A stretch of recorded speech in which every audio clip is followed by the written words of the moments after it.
So let me now take this to drug development. If you think about the process of the drug approval mechanism, it actually corresponds pretty well to the 5 levels of uncertainty. So FDA approval, I'm calling complete uncertainty. That's not really accurate, of course. Just because you have an FDA-approved drug, it doesn't mean you know exactly how much you're going to make on that drug, as we saw with changes in the way that Herceptin is delivered, all the various different combination therapies and companion diagnostics. But for the most part, when it comes to investing, there's a lot of certainty when it comes to an approved drug.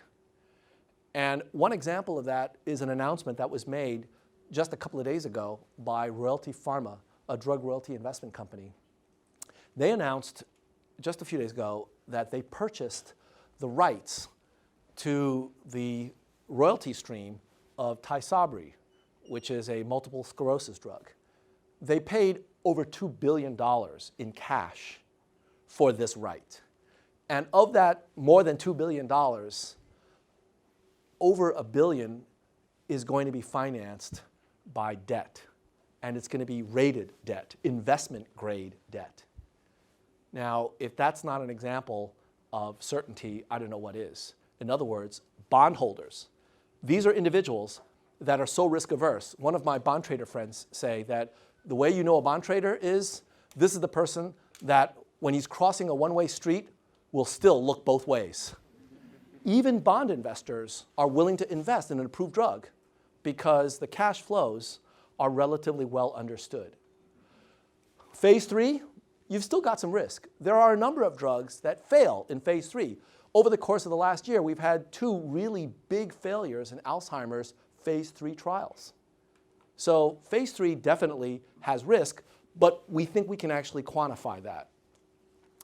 And so when you get to phase 2, it gets a little bit harder. When you get to phase 1, harder still. And many people will say preclinical, the part where you're in the laboratory working with mice or just doing basic science, like trying to understand the mechanism by which cells do or do not attach to certain antibodies. At that point, one can argue this is irreducible or Zen uncertainty. I'm not going to invest in that because I have no way of knowing what kind of return I'm going to get. Who cares about this taxonomy? Well, I'll tell you who cares. We should all care because investors care. And if you now superimpose on this particular taxonomy the amount of money that is available to fund these kinds of projects, you get the same kind of inverted pyramid that the clinical trials process gives you. Tons of money for complete certainty. How do I know that? That's the $39 trillion of the US bond market that I described in the first lecture. If you've got something that gives you a relatively certain return, you can securitize that, bond investors will buy it, and we've got a large pool of capital for those kinds of investments, where you're not talking about lots and lots of risk. If you have some risk, like the stock market, well, you still have money for it. Not as much as the bond market. The stock market is not nearly as big as the bond market, as we saw when we went over the bond market and compared the two. And fully reducible uncertainty, where you don't even know the distribution. You can't actually calculate mean and standard deviation. All you can get is historical rates of return for IRRs, for venture capital. Less money still. Partially reducible uncertainty, where now you're talking about preclinical work, and it's very difficult to assess the likelihood of any kind of return. And finally, basic research.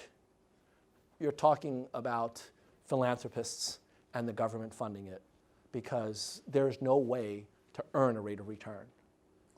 This is the problem with funding. It's that when we look at various different levels of risk and uncertainty, the investors are going to follow the low-hanging fruit. And from a Sharpe ratio perspective, the higher the Sharpe ratio, the more money will go into it. The lower the Sharpe ratio, the less money will go into it.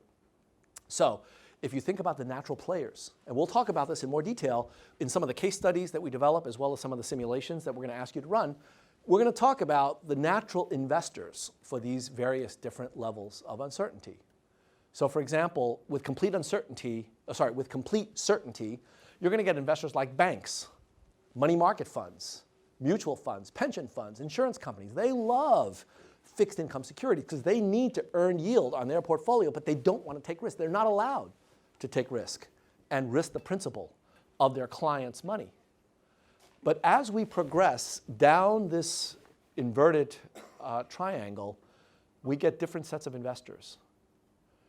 So the key to getting over this valley of death is to think a little bit more systematically about who we are tapping and to change the structure of the business model to be able to allow the people to take a big amount of risk, to have the riskiest portions of the project, and to allow the people who don't want to take any risk to take the safest parts of the project. That's the bottom line.